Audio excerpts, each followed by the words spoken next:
你知道人妻爱好者曹操的私生活有多乱吗？只要被他看上的女人，没有一个能逃走，甚至为了美女还损失过100万大军。然而，就是这样好色又无耻的曹操，却能成为三国时期最伟大的主公。这一切还要从他的出生开始说起。众所周知，曹操出生于宦官世家，所以他打小就和宦官子弟交朋友，其中袁绍就是好友之一。但同时，曹操也被挂上身世不好的标签，这也是为什么当初几乎所有人都不看好曹操，甚至还嘲讽他的身世。不仅如此，曹操当时还有另一个标签，就是纨绔子弟。他从来不注重自己的品行和学业，而且非常喜欢打猎，经常游乐无节制，放到现在就是个典型的叛逆少年。并且在《世说新语》中有记载，说曹操和袁绍在年少时期，两人一起跑到一户正在结婚的人家，突然曹操萌发一个刺激的想法，就是抢新娘。原来在这个时候，曹操就开始喜欢别人的老婆了。随后他们假装贼寇引开家人，反手直接劫走新娘。至于后续，你们就自行脑补吧。这样看来，曹操不就是个大白天调戏良家妇女的臭流氓吗？但有时候，英雄不就是一个性格复杂的人吗？虽说这些污点都难以抹去，但他的敢作敢为、老练沉稳也是不可否认的。他在黄巾起义中冲锋陷阵，建立功勋，谋取功名，并以雷厉风行的作风在当地树立了自己的威信，这也为之后讨伐董卓建立了强大的基础。并且在那个董卓倒行逆施、鱼肉百姓的时代，他不像王允一样怨天尤人、唉声叹气，在所有人敢怒不敢言的情况下，只有曹操站了出来，要设计刺杀董卓。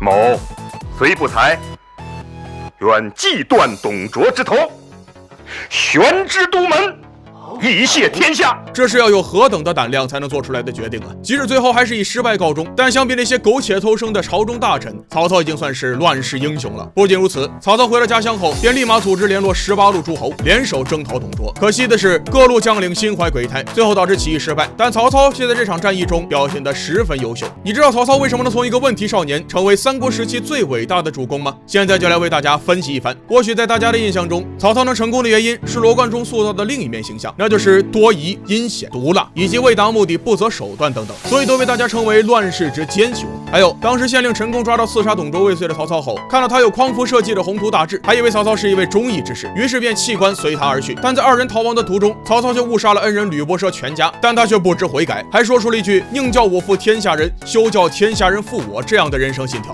宁叫我负天下人，休叫天下人负我。这使得陈宫大为震惊，于是弃他而去。还有曹操梦中杀人的拙劣伎俩，以及借压粮官人头来稳定军心等等，无不显示了他性格中的冷酷毒辣。但也正是因为这些复杂的性格和多面性，让很多读者都觉得这一人物形象比较真实可靠、丰满而有立体感。因此，曹操的形象已经在大家心中根深蒂固了。但话说回来，这样的曹操和当时暴政的董卓有什么两样？而手下又凭什么臣服于他呢？在曹操复杂的性格后面，一定藏着超乎他人的能力。曹操能在群雄并起的东汉时期，在官渡之战中以少胜多，打败袁绍，一统北方，不就是因为他充实的才干与能力吗？他志存高远，雄心勃勃，甚至曹操做事非常有原则。有一天，曹操骑着马走在路上，突然一只鸟飞来，惊吓了他的马，一下子窜入田地中，踏坏了一片麦田。如果是一般人，估计早就骑着马逃走了，而曹操却没有这样做，他要求执法官为自己定罪，可是被拒绝了。随后曹操就要举刀自杀，以死谢罪，但被众人劝住，于是他用刀割断自己的头发，说：“那么我就割掉头发来代替我的头吧。”你们看，仅仅是因为自己的马踏坏了百姓的麦田，他却要以死谢罪。如此有原则的人，他不成功，谁成功呢？此外，曹操还特别有文学才华。我们上学时必备的“日月之行，若出其中；星汉灿烂，若出其里”，这两句写出了他包容一切、一统天下的雄心壮志。还有“老骥伏枥，志在千里；烈士暮年，壮心不已，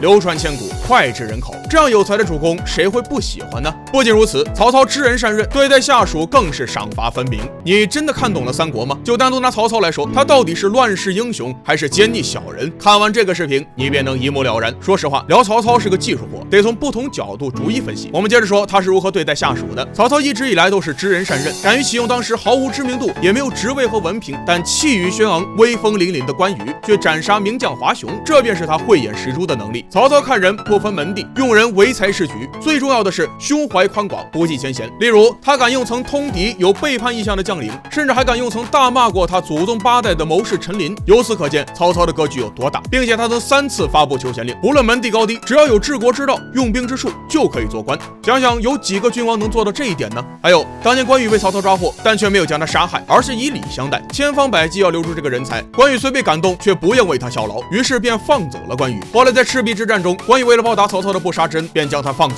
否则曹操早就死了。这便是他光彩照人的一面，也充分证明曹操作为治世之能臣的具体表现。不仅如此，曹操能谋善断，以统一大业为己任，善于点兵遣将，在每一次的战役里都精打细算，从而经常取胜，而且在治国方面也十分出色。曹操在担任洛阳太尉时，他不畏权贵豪强，对违反禁令的一律处死，此举也是震惊全城。从此之后，没人再敢犯禁令。后在济南担任国相时，他罢免了8名依附权贵、贪赃枉法的县级官吏，又下令烧毁祠堂，拒绝祭祀，一时使济南的社会风气改变不少。更可贵的是，曹操重视经济，他鼓励农耕，大兴屯田，使百姓生活稳定，衣食无忧，让他们尽心尽力地为他服务。此外，他还兴修水利，保护农桑，使黄河两岸长期无洪灾现象。所谓得民心者得天下。而且据历史记载，在曹操的统治下，北方出现了家家丰足、仓库盈溢的景象。总的来说，在那个战火纷飞、军阀割据的动乱年代，曹操作为一个封建统治军阀，能胸怀大志，爱惜人才，知人善任，体恤民生，策马驰骋华夏，挥鞭一统北方，堪称乱世之英雄。他的历史功绩不可磨灭，英雄本色不容诋毁。好了，今天的视频就到这里，以上也只是个人观点，在你们心中曹操是怎样的呢？欢迎评论区讨论哦。